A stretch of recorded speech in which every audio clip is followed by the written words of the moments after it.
Diu la gent del poble des de fa moltes generacions que entre les teulades rogenques, els campanars antics i les tarongers que envolten l'horta vivia un ésser diminut i misteriós conegut com el xinet de la pólvora.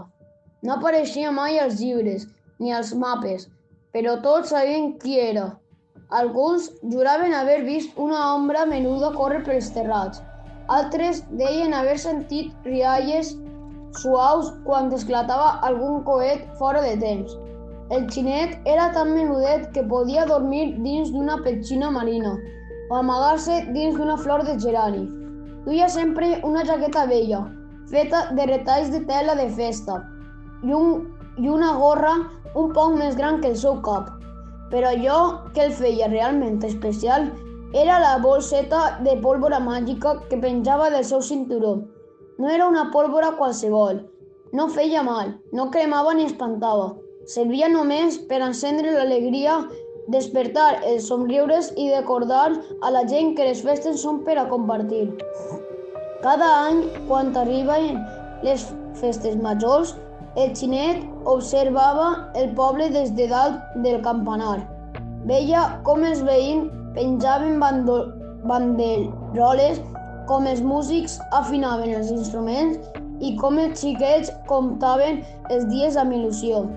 Però aquell any tot era diferent. Una pluja tossuda havia caigut durant dies, sense parar, i havia deixat els carrers mullats, els coets xops i els ànims per terra.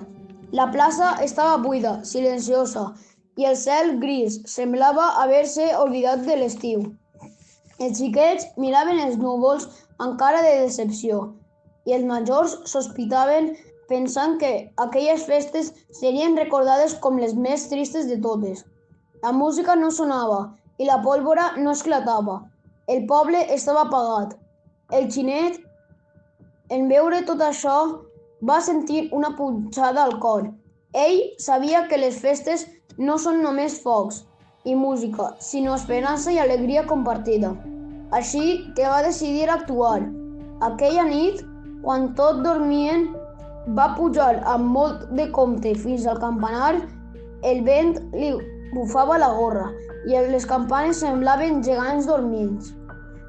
Va obrir la seva bolseta de pólvora màgica i va traure un grapat menut, brillant com pols d'estrela. Amb molta cura la va deixar caure sobre el poble, escampant-la pels carrers, la plaça i els balcons. Després es va amagar, esperant. Quan el rellotge del campanar va tocar les 12, va passar el milagre. La pólvora màgica es va encendre tota sola, sense soroll fort, i el cel es va omplir de llumenetes inesperades, de colors suaus i espects menudets que semblaven rialles d'estiu. No eren focs artificials normals, sinó llums que ballaven i dibuixaven somriures al cel. La gent va eixir corrent de casa, sorpresa i emocionada. Els xiquets aplaudien, els músics van començar a tocar sense saber per què, i la plaça es va omplir de vida de nou. Ningú sabia qui havia fet aquell milagre, però tots sentien que la festa havia tornat. Mentrestant, el xinet de la pólvora mirava tot allò des de darrere d'un gerani, amb els ulls brillants i el cor content. No volia que ningú el veiera. La seva missió no era ser famós, sinó cuidar l'esperit de la festa.